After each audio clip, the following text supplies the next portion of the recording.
Hello 10th class. आज जो हम टॉपिक डिस्कस करेंगे that is respiratory system in human beings.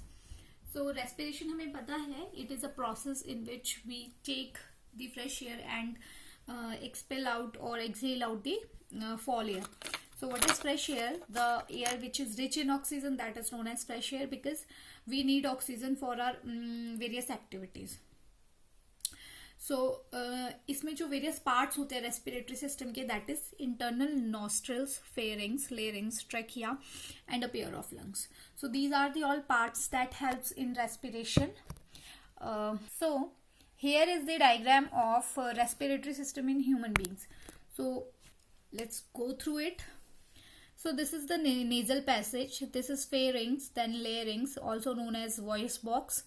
This is known as trachea, windpipe, and this trachea further split into bronchi. Each bronchi enters in each lung, that is left lung or right lung. After that this bronchi also get branched into so many things, and these branching is known as bronchioles, which further leads to alveolar sac. ठीक है. Our lung is covered with ribs, so here are these ribs, and below the lungs there is a organ that is present that is known as diaphragm. So this is the diagram of respiratory system. Basically हमें पता है कि क्या होता है, through nose जो है वो फ्रेश एयर हमारी बॉडी में एंटर करती है, and after that wind pipe उसको लेकर जाता है लंग्स तक. लंग्स में क्या होता है, वी हैव एल्वोलर सैक, और ये एल्वोलीज या एल्वोलर सैक जो होते हैं ये हेल्प करते हैं एक्सचेंजेशन ऑफ गैसेस में.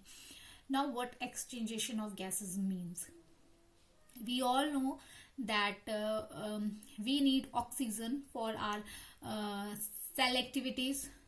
ठीक है, and we exhale carbon dioxide because we don't need carbon dioxide.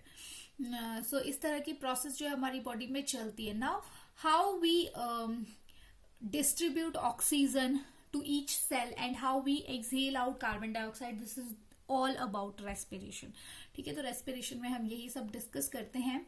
और जो बेसिक जगह है जहां पर कि ये एक्सचेंजेशन ऑफ गैसेस होता है दैट इज एल्वोलर सैक. तो यहाँ पे जो है एक्सचेंजेशन ऑफ गैसेस जो है वो होता है. So this is the diagram, और ये डायग्राम आपको आना चाहिए और आपको पता होना चाहिए कि ये किस तरह से बनाया जाता है. So in human body, if we discuss about the process of respiration, तो we know that कि air is taken in through nostrils के through जो है air taken in किया जाता है. Now this air is further transported to our lungs. ठीक है, तो लंग्स में इनको ट्रांसपोर्ट किया जाता है. और बेसिकली लंग्स में क्या होता है, हमारे पास स्मॉल स्मॉल ट्यूब्स होती हैं that is finally termed into a balloon like structure that is known as alveoli. तो एल्वोलीज में ये जो होती है वो ट्रांसपोर्ट जो है वो हो जाती है. Now what are alveoles?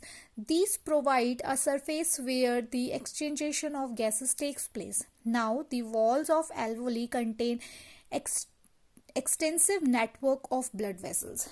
सो क्या होता है, ये जो एल्वोलीज होती है इनकी वॉल्स होती है बहुत थिन होती हैं, और इसमें बहुत ज़्यादा ब्लड वेसल्स जो होती हैं वो प्रेजेंट होती हैं. जब हम जो है एयर को सक इन करते हैं तो हमारे लंग्स जो होते हैं वो एक्सपैंड हो जाते हैं, और जो एल्वोलीज होती हैं उसमें एयर जो है वो एंटर कर जाती है. जब एयर वहाँ पे एंटर करती है तो वी नो दैट कि वहाँ पे ब्लड वेसल्स होती हैं. तो ब्लड वेसल्स क्या करती हैं, उन एल्वोलर सैक से ऑक्सीजन को ले लेती हैं थ्रू डिफ्यूजन, और कार्बन डाइऑक्साइड को वापस एल्वोलर सैक में डिफ्यूज कर देती हैं. ठीक है. नाउ अब क्या होता है, जो एल्वोलीज हैं उनमें क्या आ गया, उसमें आ गई कार्बन डाइऑक्साइड, और जो ऑक्सीजन थी they get entered into blood vessels through diffusion. अब क्या होगा, जब हम एक्सहेल करेंगे तो कार्बन डाइऑक्साइड क्या होगी, थ्रू नॉस्ट्रल्स जो है वह हमारी बॉडी से आउट हो जाएगी. और अब जो ब्लड वेसल्स हैं जिनके पास की ऑक्सीजन बची वो क्या करेंगी, ब्लड वेसल्स और ऑक्सीजन को लेकर जाएंगी और पूरे सेल्स में या पूरी बॉडी में उसको क्या कर देंगी, डिफ्यूज कर देंगी, या फिर उसको पूरी बॉडी में जो है वो डिस्ट्रीब्यूट कर देंगी.